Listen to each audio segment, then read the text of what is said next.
की इस पुण्य भूमि पर आने का सौभाग्य मिला है और जिस गर्मजोशी के साथ, जिस उत्साह के साथ, जिस उमंग के साथ और जिस बड़ी संख्या में मौसम के खराब होने के बावजूद भी आप सब लोग यहां उपस्थित हुए हैं, आपका उत्साह, आपका उमंग, आपके मन में जो चाहत है वह मैं स्पष्ट देख सकता हूं कि आपने तोखम साहू जी को लोकसभा में भेजने का निर्णय बना लिया है। इसके लिए मैं आपको विशेष करके धन्यवाद देता हूं।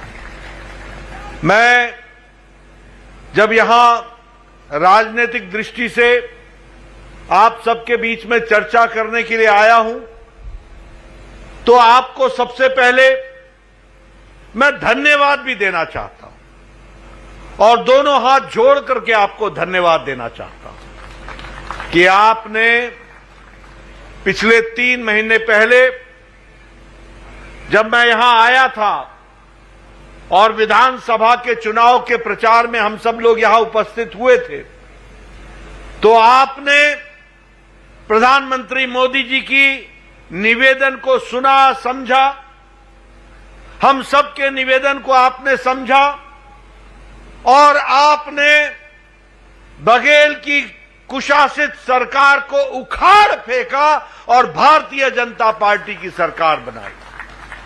इसके लिए आपका विशेष करके धन्यवाद, क्योंकि आज हम सुशासन के काल में चल रहे हैं। आपने प्रधानमंत्री मोदी जी की बात सुनी, उस पर विश्वास किया, उसको आगे बढ़ाने का प्रयास किया। इसके लिए विशेष करके आपका मैं धन्यवाद देना चाहता हूं। मित्रों, मैं यहां यह भी आपको बताना चाहता हूं कि आपके चुनाव में जो आपका वोट का महत्व है वो बहुत महत्वपूर्ण है। वो बहुत बड़े बड़े काम कराता है और बड़े बड़े फैसले लेने की ताकत रखता है और ये हमारे पास नहीं है, ये ताकत आपके पास है। आपने 2014 में मोदी जी को चुनाव जिताया, प्रधानमंत्री बनाया। जो देश, भारत देश पिछड़ रहा था, वो 5 साल के अंदर अग्रगणी राज्यों में आकर के खड़ा हो गया। आपने 2019 में अपने ही मत का प्रयोग करते हुए, इस उंगली का प्रयोग करते हुए आपने दोबारा प्रधानमंत्री मोदी जी को प्रधानमंत्री बनाया। आपने चुनाव जिताया।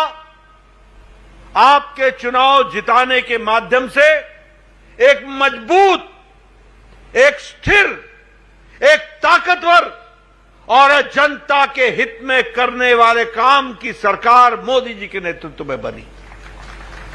और फर्क क्या पड़ा? फर्क यह पड़ा कि आप और हम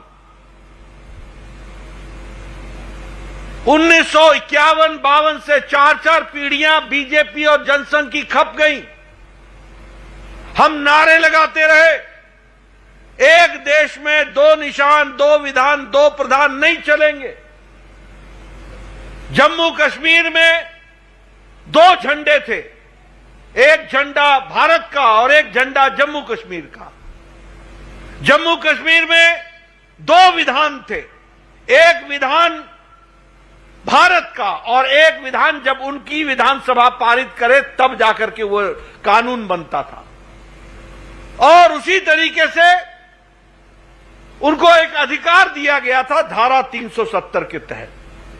हम धारा 370 के खिलाफ लड़ते रहे, लेकिन जब आपने मोदी जी के नेतृत्व में आपकी उंगली ने कमल का बटन दबाया और स्थिर सरकार, मजबूत सरकार दी, तो 6 अगस्त 2019 को प्रधानमंत्री की इच्छा शक्ति ने धारा 370 को धाराशाही कर दिया। ये रास्ता भी हमने देखा।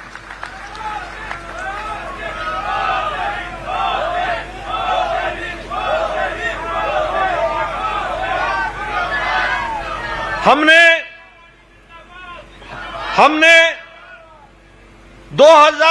1997-98 में पालमपुर में हमने फैसला लिया था कि हम राम मंदिर बनाने का रास्ता प्रशस्त करेंगे। 1997-98 में आप सभी लोग नारा लगाते थे, एक बार नहीं अनेकों बार आप गए अयोध्या।